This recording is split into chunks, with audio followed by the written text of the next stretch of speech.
ഹംസ എന്നിവരെ വേദിയിലേക്ക് ക്ഷണിക്കുന്നു.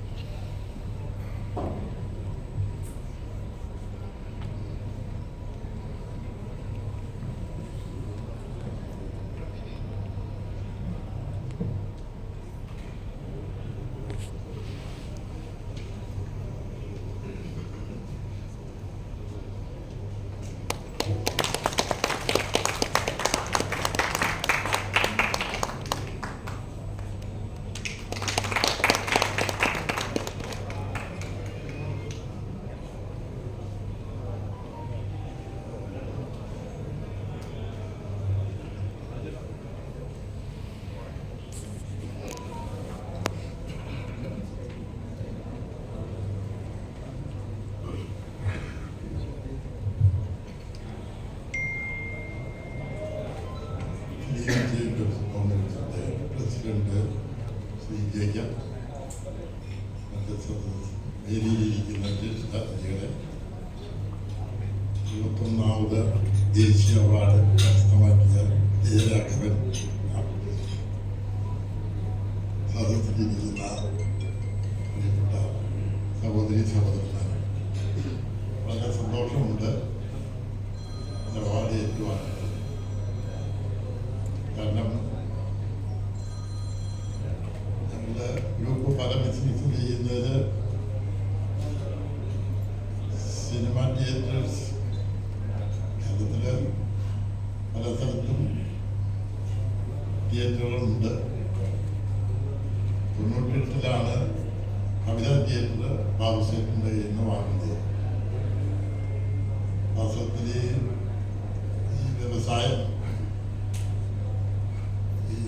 സിനിമ പ്രദർശനം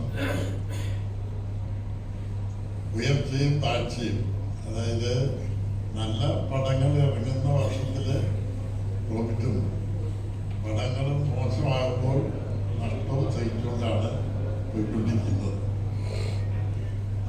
റോഡിൽ ആയ സ്ഥലത്തെ ഒരേക്കർ സ്ഥലത്ത് ഈ തിയേറ്റർ ഇങ്ങനെ കൊണ്ടുപോകണമോ അതോ മറ്റെന്തെങ്കിലും ആദായപരമായ രീതിയിൽ ഇത് കൺവെർട്ട് ചെയ്യണമെന്നുള്ള പലപ്പോഴും ആ ചിന്ത വന്നുകൊണ്ടിരിക്കും. പക്ഷെ ആ സമയത്തെല്ലാം സാധ്യമാണ് അതിന് വിഘാതമായിട്ട് നിന്നുകൊണ്ടിരുന്ന വ്യക്തി. ഒരു കാരണവശാലും അത് കൂടുതലും ആളാക്കുന്നതിനോ അല്ലെങ്കിൽ ഷോപ്പിംഗ് കോംപ്ലക്സ് ആക്കുന്നതിനോ അല്ലെങ്കിൽ മറ്റുള്ള രീതിയിലേക്ക് മാറ്റുന്നതിനോ ഫാമിലി കോൺഫറൻസിൽ സംബന്ധിക്കാം. അപ്പൊ കാരണം സഹിതം മറ്റുള്ളവർ ഇതിനെ എതിർത്തു. ഇതിന്റെ 10 ഇരട്ടി ആദായത്തിന് നമുക്ക് ആ സ്ഥലം മാറ്റാൻ സാധിക്കും. അപ്പൊ അങ്ങനെ മാറ്റി ആക്കണം എന്നുള്ള ചിന്താഗതി വരുമ്പോഴും സാജു അതിനെ വിട്ടു. സാജു ഒരു തരത്തിലും അതിനെ സംബന്ധിച്ചില്ല. അപ്പൊ അവസാനം എൻ്റെ ഫാദർ സാജുവിന്റെ ആ അഭിപ്രായത്തോട് തന്നെ യോജിച്ചു. അവന് ഇഷ്ടമാണെങ്കിൽ അവൻ തന്നെ ഇങ്ങനെ രീതിയിൽ സാജുവിന്റെ ഇഷ്ടപ്രകാരമാണ് ഇത് പോയിക്കൊണ്ടിരിക്കുന്നത്. അതില് പല കാര്യങ്ങളും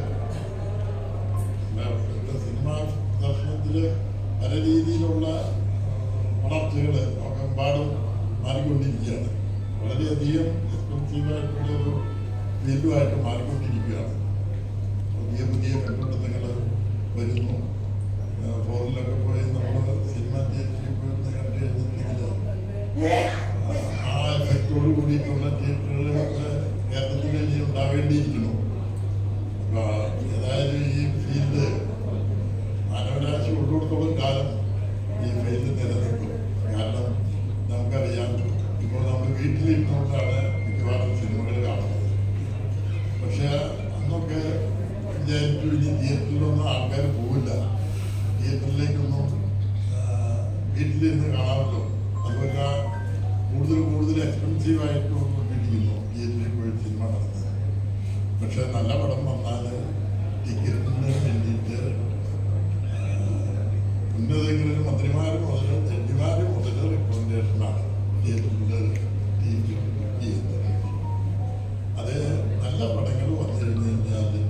ഇത് ഈ വ്യവസായം അഭിവൃദ്ധിക്കാർക്കും